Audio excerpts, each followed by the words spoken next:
Welcome to Spotlight at Northern. I'm John Schaaf, a professor of political science at Northern State University. That's Ken Blanchard, he is too. We haven't done Spotlight in ages. It seems like it's been a year, but I'm sure it's been no more than 12 months since we've done one of these shows. My hair was dark and you had hair. It was good, yes. Yes. The lights are gleaming off of my beautiful pate. But there's so much to talk about. Ken and I have been so busy. We've been working so hard, slaving at the salt mines for Northern State University. We have not had time for a spotlight, but there's so much in the news. How could we resist? And so we have thrown ourselves once again into the fray to discuss the affairs of the day. We've got a lovely potted plant right here and also this thing. One of the things I guess we should lead off about, I don't know if you've heard about this impeachment thing. Have you heard about this? Donald Trump, he's president. Oh yeah, Donald Trump is president. Yes, he is. And still? Well, I don't know. They're actually voting as we speak. So we'll see what happens at the end of the show. I have a feeling I know how that vote's going to turn out. But impeachment.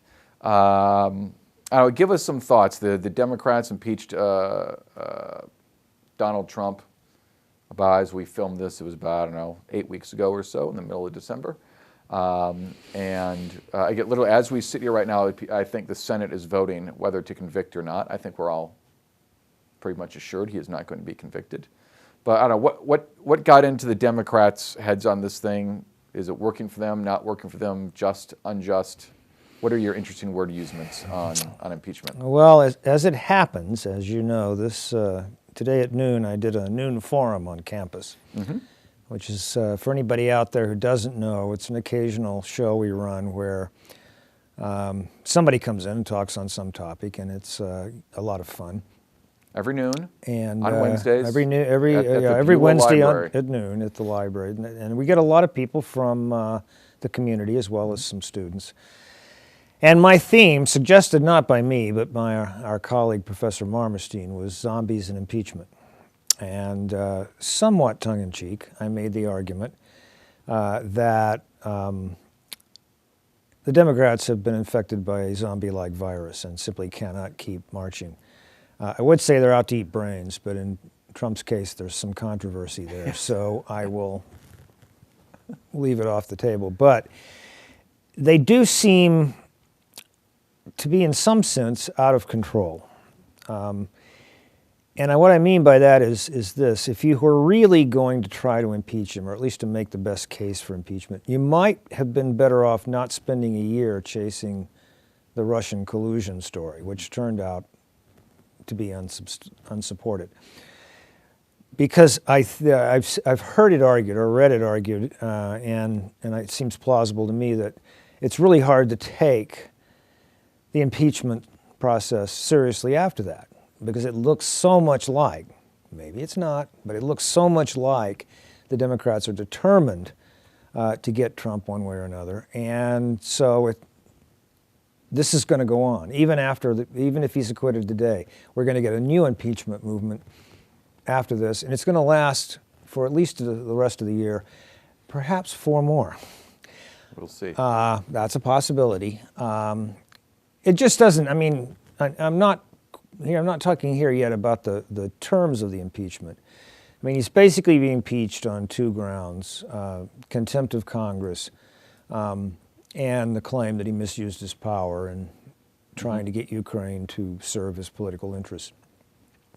Both of those could be argued, and both of those could be argued it's unseemly.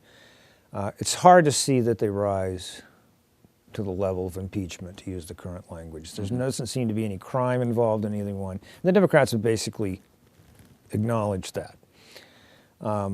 So then it becomes a matter of interpretation, and it's really hard to imagine if the president is impeachable on these grounds. It's hard to imagine who wouldn't be impeachable of any recent occupant of the White House. So then the question, if it's not really the issue itself, but they simply want to go after him, why? Political parties are organic. They have a sort of natural interest, which is to obtain, exercise, keep power. It's hard to see how this helps them. Yeah. Let's say there was the journalist Molly Hemingway. I know I think it was in November of 2018. She happened to be on the train in Washington, D.C., and on that train was Jerry Nadler, who is now chair of the House Judiciary Committee and was one of the managers for the impeachment trial. So you're talking over a year ago. It's about 13, 14 months ago. And he was on the train talking about how they were going to impeach Donald Trump. This is, of course, now months before the whole Ukraine imbroglio came about. They were plotting. There was now, to the defense of the Democrats, I think your assessment is basically right, because we have lots of evidence, lots of statements from various Democrats, some in private like Jerry Nadler, some out in public like Rashida Tlaib, the congresswoman now from Michigan, who in a quite vulgar way shouted to a crowd, "We're going to impeach the expletive deleted." But if you know that they're out to get you, it's best not to give them the rope with which to hang you, and Donald Trump did that. I'm not as sanguine, perhaps, as you are about whether it rises to the level of impeachment. I think when the President of the United States, what's the accusation? The accusation is that he withheld congressionally approved funds for the Ukraine solely as a way to try to strong-arm the Ukrainians into opening an investigation out of what at the time appeared to be likely Donald Trump's chief political rival, Joe Biden, and more accurately, Joe Biden's family, not Biden himself, but Biden's family. Right. But a way to besmirch the Biden name. And there is the, I suppose, unfortunate video of Joe Biden bragging about how his influence got this Ukrainian prosecutor fired. The prosecutor who is investigating the company for which his son worked for improprieties, you might say, in Ukraine. But nonetheless, those actions on Trump strike me as being at a minimal, unethical, disreputable, and I'd even say impeachable, which doesn't mean not everything that you could impeach for has to be impeached. As we all know now, everyone's a junior expert on impeachment now. And so, and you and I are old enough to remember the last time we went through this thing about 21 years ago with Bill Clinton, that the term in the Constitution is high crimes and misdemeanors. And high crimes and misdemeanors is not a term to be taken literally, but a term that is a term of art, which basically means, without going into lots of detail, you can look at Federalist Papers, you can look at William Blackstone, you can look at the way it was used at the time. Essentially means an abuse of power or some unethical use of power. So it doesn't have to be a crime. It might be a crime, doesn't have to be a crime. It's not, you're bad at being president, like you're sort of incompetent. It's something like you've got the power and you are abusing the power, or you're doing something that corrupts the body politic in that sense. And I think you can make a plausible argument. I don't think it's an embarrassing argument to say that what Trump did rises this, and even to the level possibly of conviction. But now we enter the realm of prudence about whether it's wise. And then it seems like the Democrats ran into two particular problems. One is that their own motivations. We all know impeachment is a political act.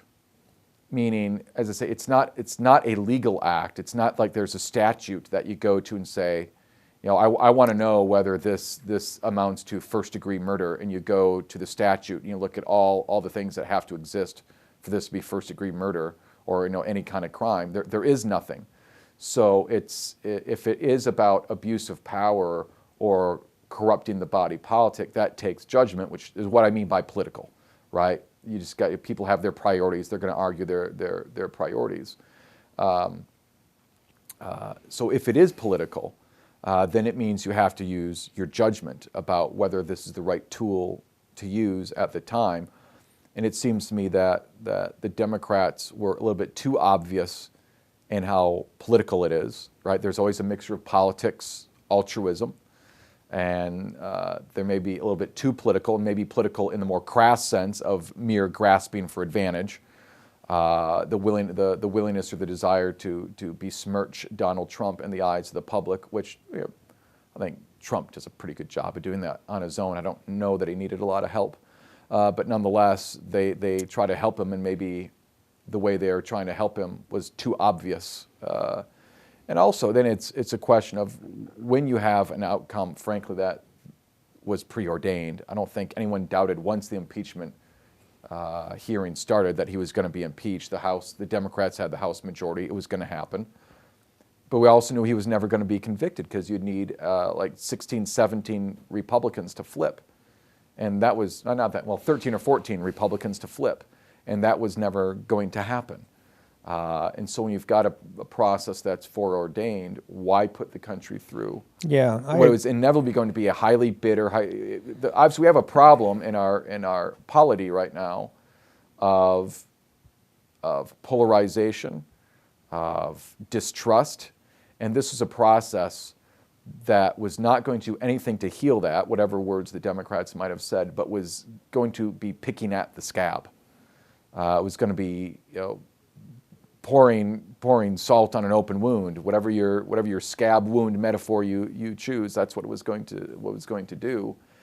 And so in that sense, I think, and given that we have an election coming up at the end of the year, it just seems to me it was imprudent of the Democrats to do so. And then they also might be paying a political price for this. What they thought was going to be a political move that was going to be advantageous to them might be blowing up in their faces. Yeah, I'm not convinced that it's made a big difference. The polls, he's doing a little better in some basic polls. Gallup was well reported.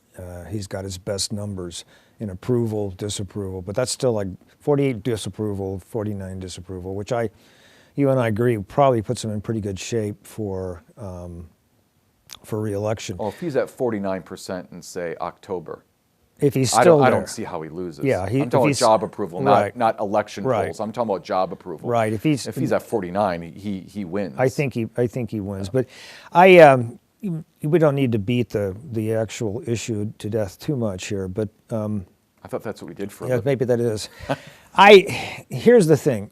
I think one could easily argue that what Trump did was unseemly. It's hard to argue. I mean, he certainly did, despite lying about it later, offer a quid pro quo to Ukrainians. You want this is a nice little subsidy, military subsidy you got here. Would you like to? It'd be a shame if anything happened to it. Yep.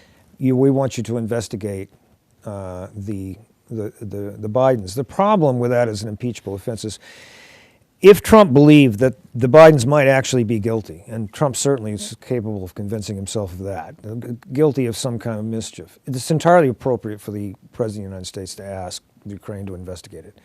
Whether it's entirely appropriate for him to use aid as leverage.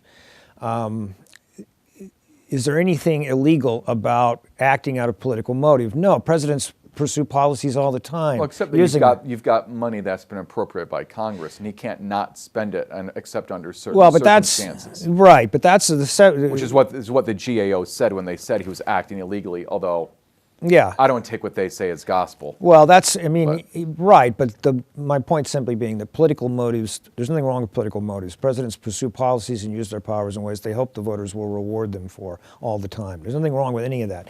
Then the question becomes, the only issue I really see in the entire thing is a question of legality of it. If we impeach presidents for exceeding the authority that Congress grants them or not acting under their obligations under the law as Congress writes it. Again, we would have impeached virtually everybody who's been in the White House recently, certainly Barack Obama in the way that he dealt with Obamacare. Frequently just completely ignored the law and the powers he had. Immigration would be another example. Immigration would be another example. He openly said, I'm not going to enforce the law. Yeah, exactly. And I don't think I think we both agree that none of that's impeachable. That's politics. Congress has powers with which to rein the president in if it wishes to exercise them. The people have the power to vote Congress out of office if it refuses to do what they want. So I don't think any of this comes close to the level of impeachment. If you're going to once you have decoupled impeachment from the standard of actual crimes, and I agree with you, there's some cases where you would have to do that. Mm-hmm. Then you have to be really careful how you define that, because You can define it on the fly, and that becomes then simply an ordinary political weapon. Suppose Donald Trump were to walk out tomorrow and announce that he was forming his own Nazi party and he was the Fuhrer. I think he would be impeached for that, and rightfully so. We'd take him out of office because he's crazy, for one thing. But there's no crime involved in that. It's not illegal to be a Nazi. But I think it has to be something that there is a sort of national consensus. When Richard Nixon was almost impeached, there was pretty close to a national consensus, certainly consensus on both sides in Congress that he could not remain in office. And that was the time to go to him and say, you need to step down. And he did. If Donald Trump, if he'd walked away from Ukraine with a big bag of money and we had a picture of it and everything, we wouldn't be talking about this. He'd be on the road to impeachment. We'd be waiting for Congress to convict, or he'd already have resigned. So I find that odd. But again, the question then is, so why do you do it if you know you're not likely to get a conviction? It does seem to me that Trump derangement syndrome has taken control of a large part of the party. And the rest of the party, I suspect Nancy Pelosi would certainly have preferred to avoid this. It does seem she tried to resist it. But then when it came to the actual moment, and they've rushed impeachment, they haven't called for all the witnesses they might have wanted, because it's so important, we've got to do it right now. And the next moment, she holds the articles of impeachment back for a couple of weeks. For what reason? It's just, this behavior just suggests politics. But how? How does that help her? It doesn't. Well, it just doesn't. 'cause I think what happened is, I think you're right. When the Democrats took over Congress, obviously in January of 2019, took the House, that is, Pelosi, I think, through so many signals, said that she didn't want impeachment. Because I say there were already people talking about impeachment. Democrats in the House about, we're going to impeach the president. Partially, they talked about over the Russia conspiracy stuff that the Mueller report was dealing with. But then, of course, the Mueller report came and largely, not completely, but largely exonerated the president. Certainly on the very question of Russia conspiracy, there's nothing there. There's absolutely nothing there. And I think that she had held them off for a while, the more activist side of her party. But then when this Ukraine stuff hit, it became difficult when you've got a whole activist class in your party, which represents, I think, a minority, but an extremely active and influential minority. Donors who are very interested in impeaching Trump, who might have some Trump derangement syndrome, as you call it, who simply want to get this guy and cannot stand him. And here was the opportunity. I think she couldn't say no anymore and hold her caucus together. There was too much of a push within the caucus to do this, so she sort of had to let it go. And then what happened, of course, this is what I mean by kind of the baldness of the politics of it, is at first it was rush, rush, rush, we got to get this thing done, because they wanted to get it done by Christmas. I think just like to score a win against the president and show how bad this was. And then one of the things that happened is over the course of the impeachment hearings in the House, is support for impeachment dropped. Didn't go up, it dropped. And so they weren't getting the political win. If anything, at best they were holding steady. At worst, they were actually losing position politically in the polls. And so I think then what Pelosi did after that impeachment vote was, why hold on to him, is now at this point it becomes, instead of go, go, go, it's slow, slow, slow. As one of my kids, Thomas the Tank Engine books reads. And because now it's, you need to hold on to this stuff, sort of like we've seen this multiple times with Supreme Court nominees. We saw it most recently with Brett Kavanaugh. Maybe something will turn up. Maybe something will happen. Then suddenly we have to hold the articles, not even report them to the Senate. Then we need new witnesses. Now we need all this other information.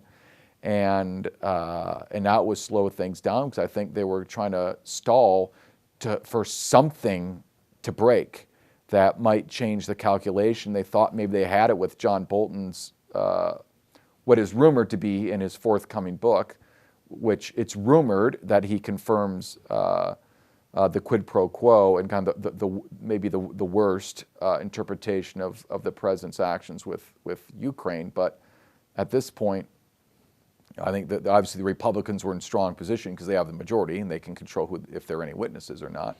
But the people were already tired of it, and it seemed Yes. too obvious of a gambit. And there's something I read last night.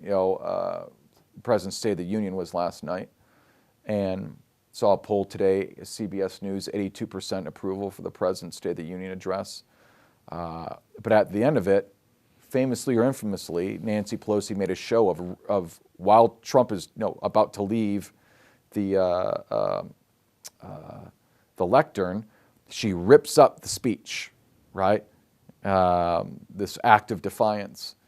And I read a commenter somewhere who said, somewhere there's a smart Democrat who realizes that if the Democrats would have just treated Donald Trump as a regular president, they would not have given him this extraordinary power over the American public. But by turning him into this kind of demon, and that everything he does has to be demonized, and you have to take the worst possible interpretation of everything he says. I'm now going slightly beyond what this commenter said, but that's what gives him power. And as I say, Donald Trump is more than capable of making a buffoon of himself in public.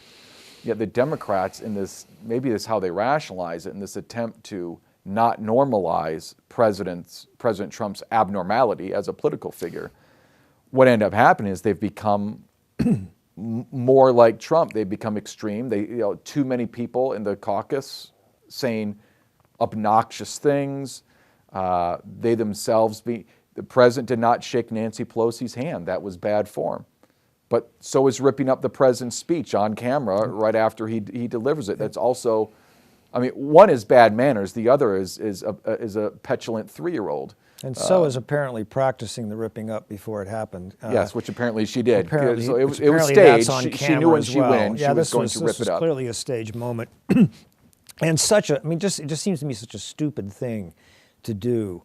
His speech was well received in general, and now the Republicans have already released this film clip of her ripping this up as they show him meeting with all these heroes that, of course, you always invite to one of these things. And you'll show one of these guys, and then you'll see her rip that up. No truth in it at all. I mean, he has a superpower, the power to make his enemies go nuts. And they can't then help themselves. And it just seems to me that the whole thing, are the Democrats working for Trump? Maybe he got to them. Maybe he fed them money and says, please do this. But I think... Well, there's an old saying, when you wrestle with the pig, everybody gets muddy. That's true. And I said, maybe, I don't know, this is out of my own view, is that this attempt to say we're not going to normalize Trump, we're going to call him out on everything. No, everything, you can't go to DEFCON 1 on everything, right? Because eventually the people start to tune it out, and I think that's sort of what happened with impeachment, is that when every single thing Donald Trump does is the worst thing any president has ever done in the history of presidents, then he actually does something. It's a classic boy who cried wolf scenario, is people kind of go, that's what you said the last 50 times the president did something that's part of my controversial. point about the Russian collusion thing, that was the worst thing to have preceded the impeachment thing.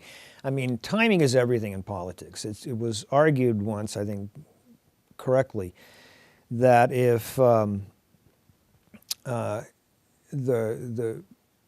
prosecutors had made a deal, Ken Starr had made a deal with Monica Lewinsky right after the president denied involvement and gotten that stained dress right at that moment, because there was a sort of crisis feeling. Mm-hmm. President Clinton goes on, he goes for his State of the Union address, and for the first time he addresses the vice president as Mr. Vice President instead of Mr. President, because he was afraid somebody would think that he had already given up office. President of the Senate. Right, President of the Senate. Which the Vice President you introduce, you call the Vice President President.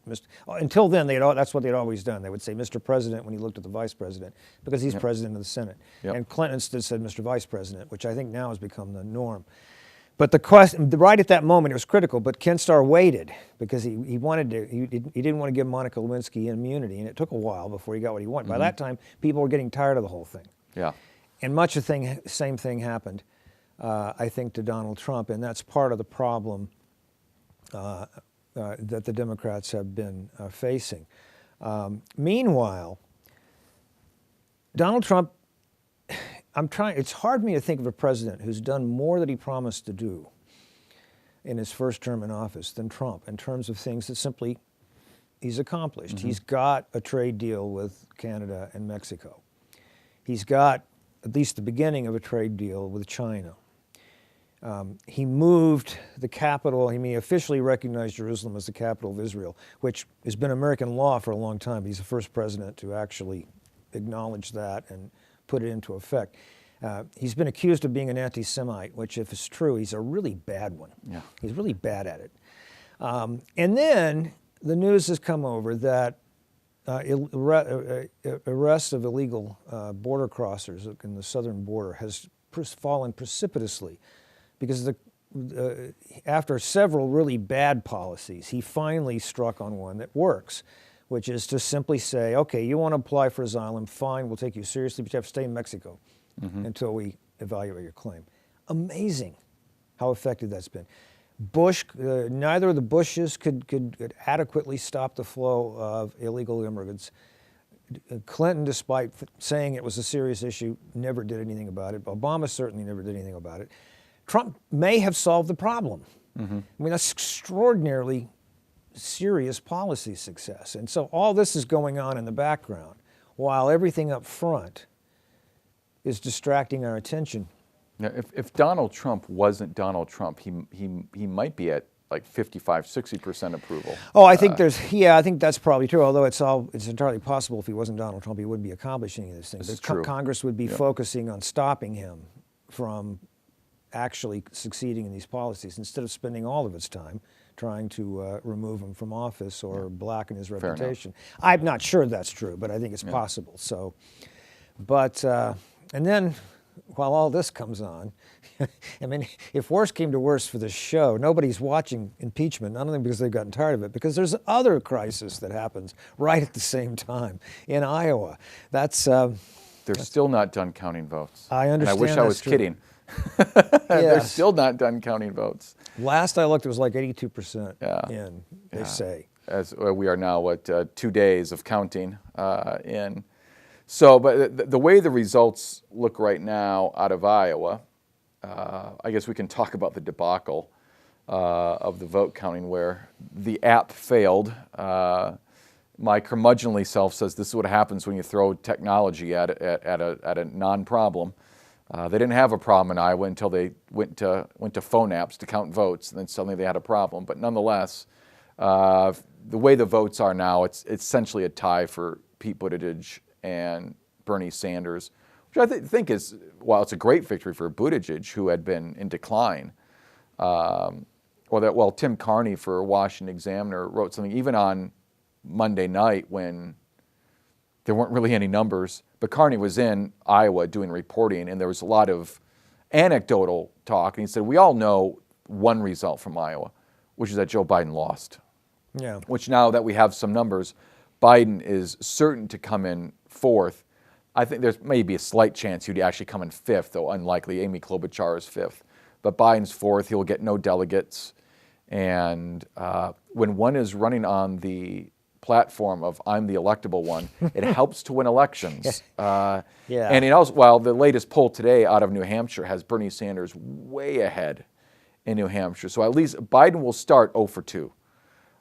Which again for the electable candidate is not which doesn't mean he can't come back for it, because I think he's got certain advantages that will eventually come to his aid. But there is a tightening of the Democratic sphincter, I think, as we speak, at the prospect that their nominee might be Bernie Sanders, or I don't know. I think they'd probably prefer Pete Buttigieg. I don't know. I'll have to think about that. I know they don't want Bernie Sanders. If I was a Democratic strategist, I would prefer Buttigieg. I mean, you've got his a gay American running, that becomes an issue. That becomes a strength for him in some respects. It might hurt him in some places. It's hard to tell, but Not any place that he was going to win anyway. that's a good point. Yeah, I don't know. It might. It's hard to tell in some of the Midwestern states how much. Well, how he much has that would less, matter. partially because he's so young. He's younger than both you and I. He'd be the first president of the United States who's younger than I am, because he's like 39 years old. Of course, George Washington was younger than you are, so from the start. Yeah, I remember George. He was a great guy. Yes, but anyhow, but he doesn't have the baggage that Bernie Sanders has, because he has less of a career of kind of doing insane. If anything, it's the exact opposite. He served in the military. I guess you could get on him. He seems like something of a corporate hack for a while. Made a bunch of money doing that, and obviously the highest public. Remember, we made fun of Sarah Palin because until she became governor of Alaska, her highest position was mayor of Wasilla, Alaska. Well, the highest elected position that Pete Buttigieg has ever had is mayor of South Bend, Indiana. Yeah, Which considering that ain't exactly New York City. Considering that the as much as lovely as South Bend is, Considering- it's not a major city. Considering that the president was a reality TV show host, Yes. and that's his credentials, Yeah. and that his predecessor was in the Senate for like 15 minutes before he ran for Yep. president. Given all that, I don't think that's a serious thing. No, I think he might be a credible candidate, but maybe Joe Biden's going to have to go to New Hampshire and cry on camera. It supposedly worked for Hillary Clinton. It didn't work as well for Edmund Muskie, but No, now that's- I'm going. yeah. Just ask George McGovern. We're that's going back Yeah, to the dark we're ages going. of That's going back a little 1972. far. But- No, the Democratic field has looked weak to me from the very beginning. Bernie Sanders is a very interesting character. He does have a history of fondness for leftist dictators, Fidel Castro, the Soviet Union. Some of that stuff will come back to haunt him, and it's unclear. Nobody's ever really opened up on him with those things. They circulate, and the press makes some attention to him. But his, sitting there saying, well, Cuba's not a democratic country, it should be, but that's okay because it's got all this other wonderful stuff. It'd be unclear what the effect's going to have if somebody really opens up on Well, him. he might find out. Yeah. From within his own party, I mean to say. One of the things that's interesting is the Sanders people are now finding out, I think, slightly what it's like to be a Republican. This is what happens when the media doesn't like you. Yes. And the Democratic Party establishment doesn't like you. Famously, at the last Democratic debate, when one of the controversies was whether Bernie Sanders had told Elizabeth Warren, a woman can't be president in 2020, can't get elected president in 2020. Sanders denies he says it. Warren says he said it. And at the debate, the questioner asked Bernie Sanders, did you say it? And Sanders said, I did not say that. He denied it. The question turns right to Elizabeth Warren and says, how did you feel when Senator Sanders said this to you?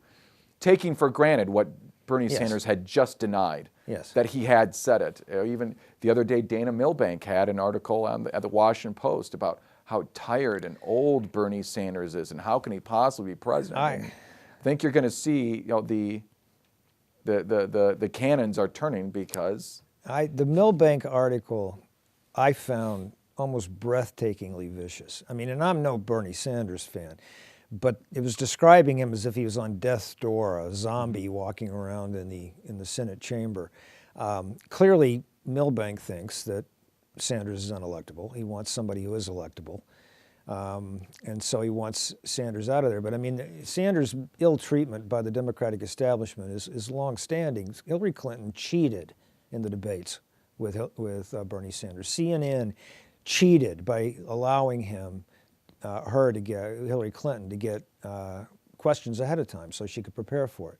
There's no real question about that by now. Again, I'm not inclined to have a lot of sympathy for him, but certainly he has a complaint. But then it's a sign of the weakness of our parties that somebody who's not really a Democrat is in serious position to seize the Democratic nomination. It has to point out Bernie Sanders has never actually won a race as a Democrat. It's true. Yeah, he's Because always been an independent. he keeps having to change his party to run for president because he's not actually a Democrat. He's an independent socialist. Yeah, he's 77 years old. We have a lot of elderly white guys looking at the White House right now. Mm-hmm. But then, you know, the supposedly electable alternative is Joe Biden.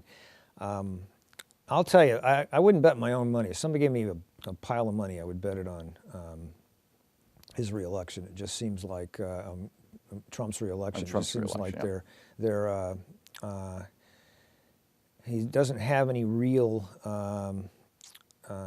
opposition at this point. Now, that may change, and we'll have to see what happens as it goes along. But the computer failure itself is interesting. Back where I come from, there was a saying. Somebody in my county had a bad habit of wives dying on him. And somebody at a table, I remember some grown-up at a table saying, when you lose one wife, that's a misfortune. When you lose two, it's a tragedy. When you lose three, that's carelessness.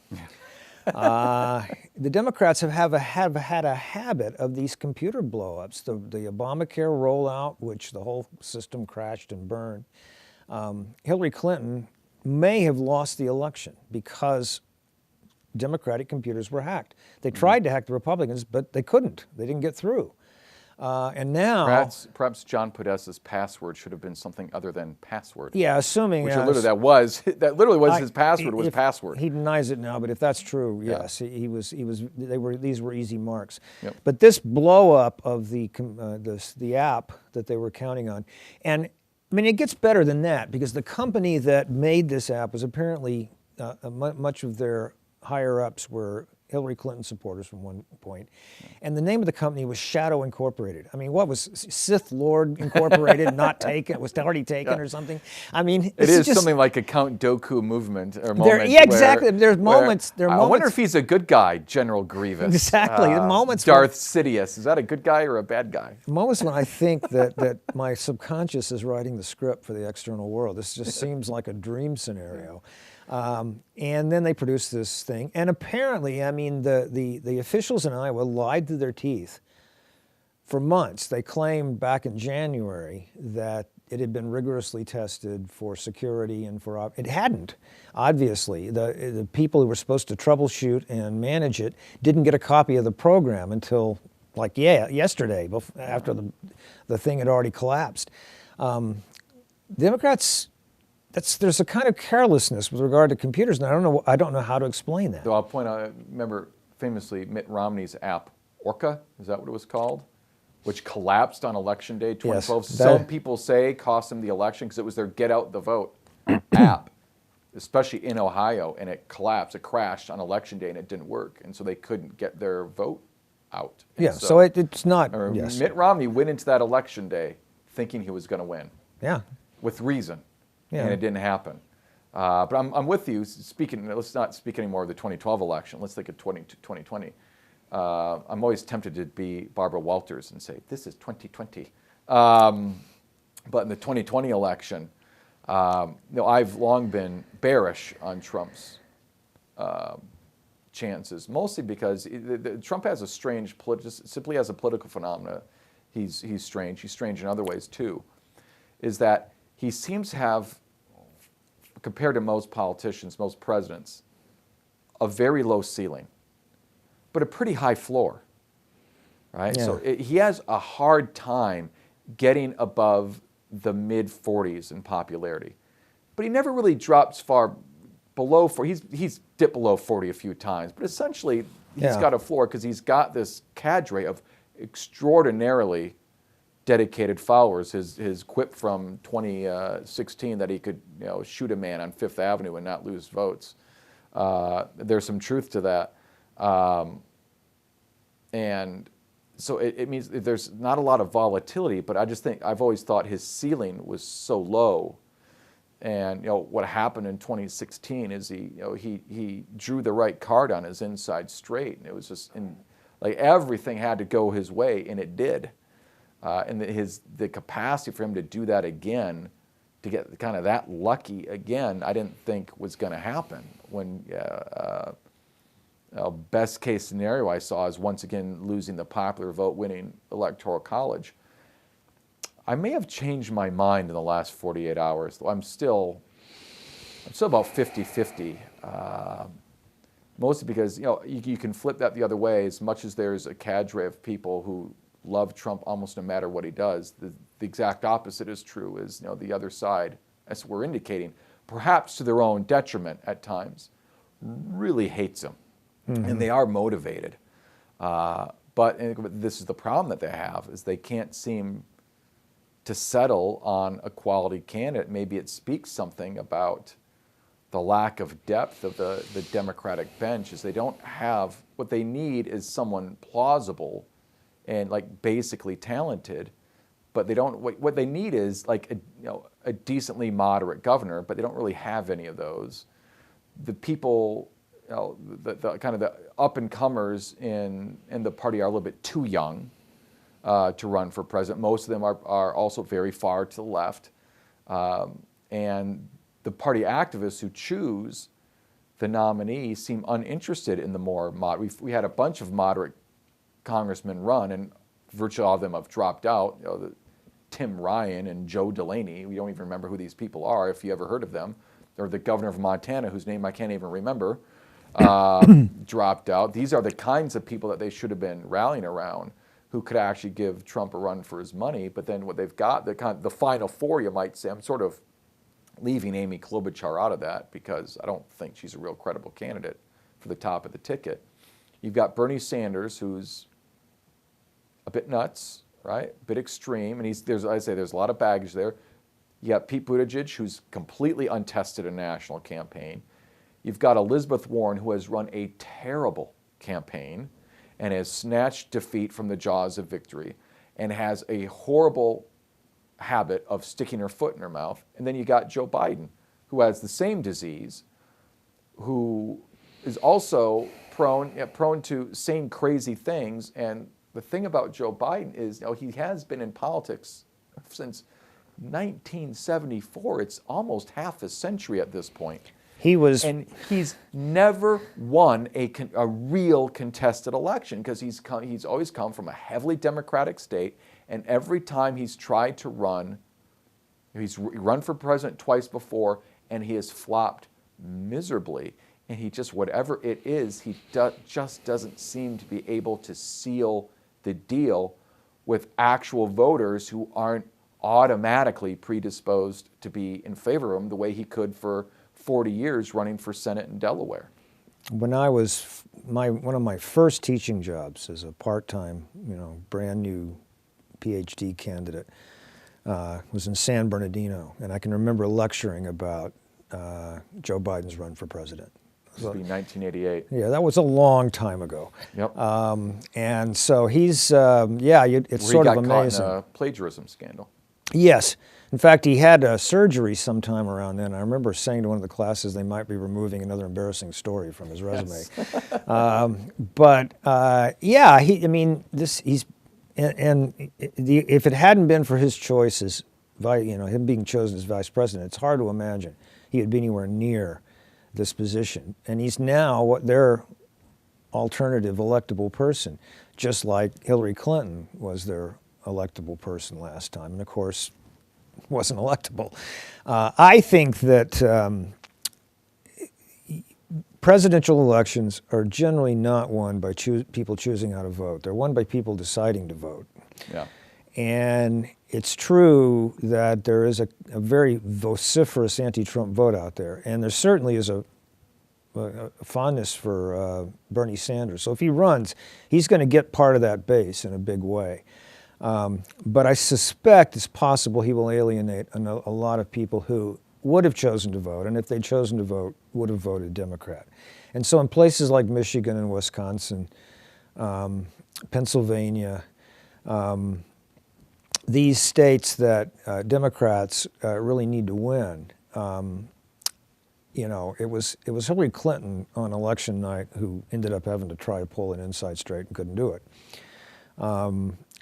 I suspect that Trump's in a much better position than he looks to pull off that again and maybe win a state or two here and there that he didn't win last time. Will he lose the popular vote? Well, it depends a lot on, it just depends on how badly things are for the Democratic candidate by then. If I think the possibility, it's all based on states. The possibility of him putting together the exact same state coalition, I'm not predicting that. There's a lot of time between now and the election. But 6 months ago, I would have said, maybe not quite no way, but close to no way. Now, I think maybe he can. I'm not quite in the more likely than not, but it seems at least a coin flip at this point. And again, the problem they have is that of the 4 candidates I've mentioned, at least 2 of them, right, Warren and Sanders, are the exact wrong kind of, how did the Democrats win in 2018 in congressional elections?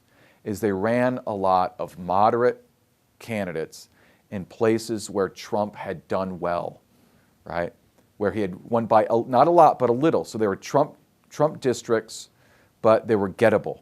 And the way to win those districts was to run more moderate candidates.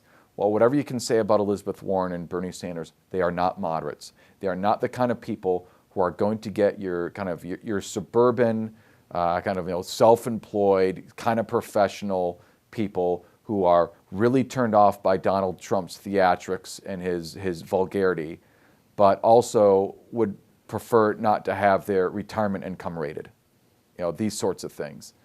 And then the problem that Joe Biden has is that there are large parts of the party who will say, once again, Bernie was robbed and Elizabeth was robbed, the establishment had it in, and we have this boring establishment candidate, and they might stay home. Sure. And they won't come out and vote, and Trump will win because his side will be motivated, and a Biden nomination will be dispiriting. And so maybe Pete Buttigieg is the best candidate, because he talks, I don't think he's moderate at all, but he's good at talking to people who disagree with him. So he's no centrist, but he's a man on the left, but he's able to talk to people who disagree with him. He's the only one of the candidates who are near the top who might appeal to both the party base, the more left-centered base, and those kind of other voters that you talk about who are appalled by Trump's vulgarity and want somebody who's civilized. And Buttigieg, how can you say his name? Buttigieg. Buttigieg. Every time I say it, I can't come up with it. But interesting character. But there's two other factors we haven't even mentioned in this discussion. One is that the economy tends to be on the president's side when it's good. And we do have a remarkably strong job market right now with fairly strong wage growth, probably better than we've seen in some respects in a half century.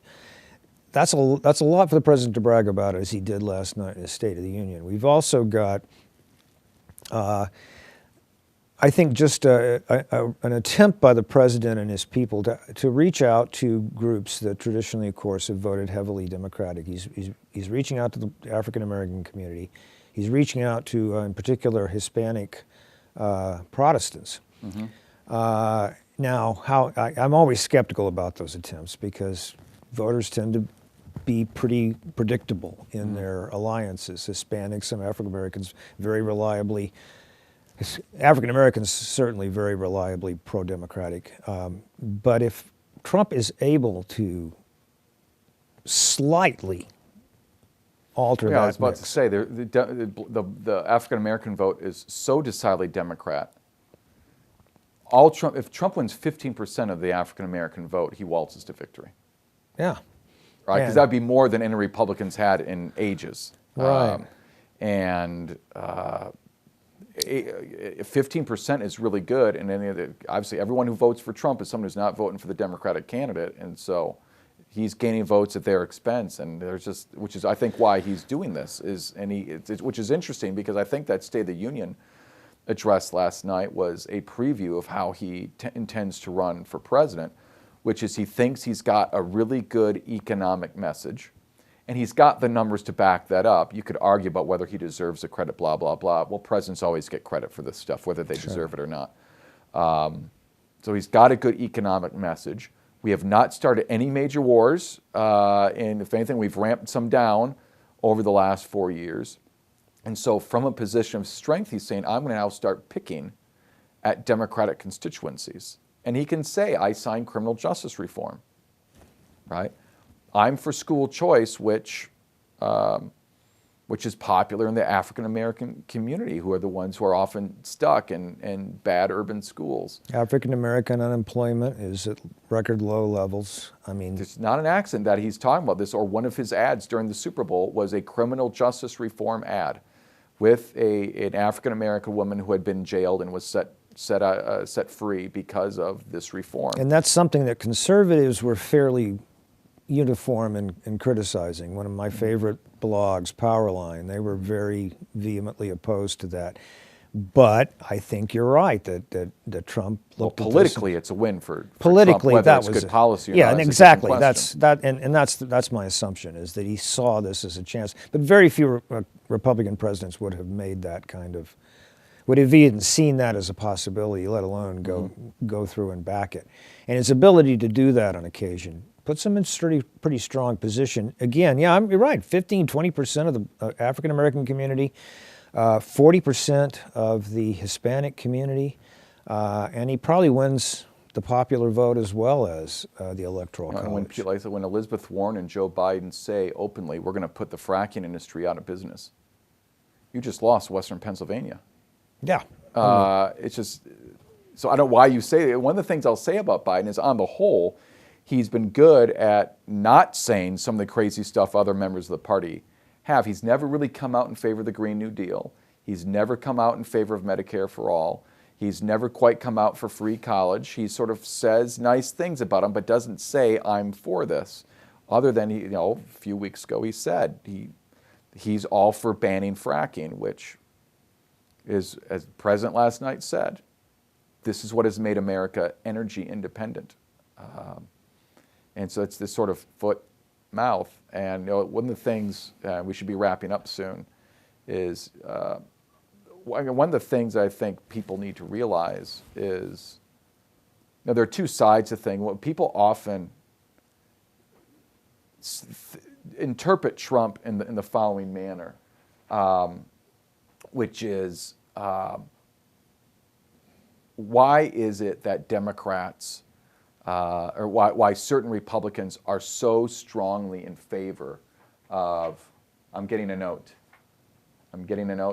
Paul says, final vote was 48 to 52 on Article 1, 47 to 53 on Article 2. So president is acquitted. So look at that, breaking news. Yes, and we predicted it. We have breaking news. It's like someone asked me if we're going to do like they do on Fox. Breaking news. So we do have breaking news. It's a spotlight news alert. Yes. So the president has been acquitted. But to my point is the question, given that President Trump is obnoxious, he's not really a conservative, he wasn't really a Republican, why do Republicans favor him so much? Especially, why do conservative Christians give all this support to this guy who's not a Christian really and has had multiple wives, is an adulterer? I think we all know the litany. And I think those are fair questions. The question nobody ever asks is not just, from the point of view of Trump supporters, what's right with Trump. Another question is, what's wrong with the Democrats?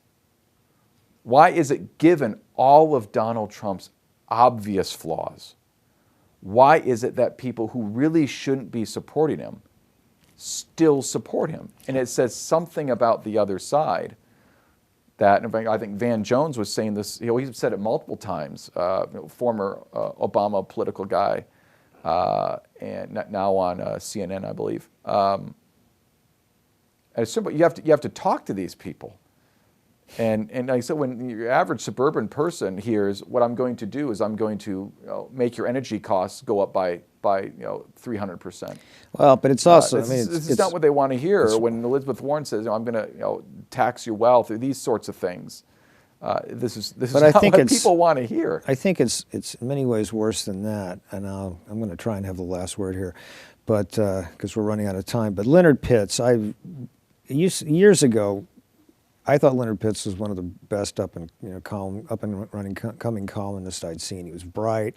He would surprise you. You never knew what he was going to say. For many years now, that's not been true. You could always know what the Leonard Pitts column is going to be. But this morning, his column was basically Hillary Clinton called the people who voted for Donald Trump a bag of deplorables. What was it? And bucket of deplorables. And Pitts in his column said, well, they're right. They are deplorable. Well, I mean, is this really the best strategy when you're facing an election to tell almost half the country that we really think you guys are hayseed, stupid, racist? You're the Pitts. You're the Pitts. See, that was a pun. Yes, I get it. I mean, it just seems like a really bad strategy. I think the reason Trump was elected last time, more than anything else, is that Hillary Clinton let it be known that she despised that part of the country, a big, large part of the country, and they figured this out. That's what I mean. That's why I think impeachment ultimately will be a political negative for the Democrats, if anything, is that the Democrats have made their contempt for Trump too public. And many people read that contempt for Trump as contempt for them. And Trump makes this point sometimes. He says, they say they hate me, but they really hate you. Yes. Right. He had said that in public, or words to that effect. He's got a commercial with that. So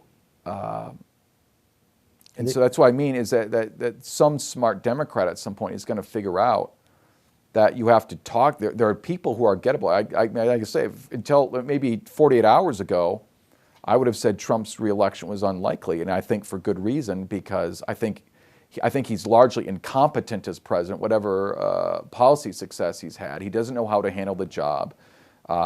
He's obviously ignorant still of all sorts of policy, and as well as being, he still is vulgar, obnoxious. He's a demagogue.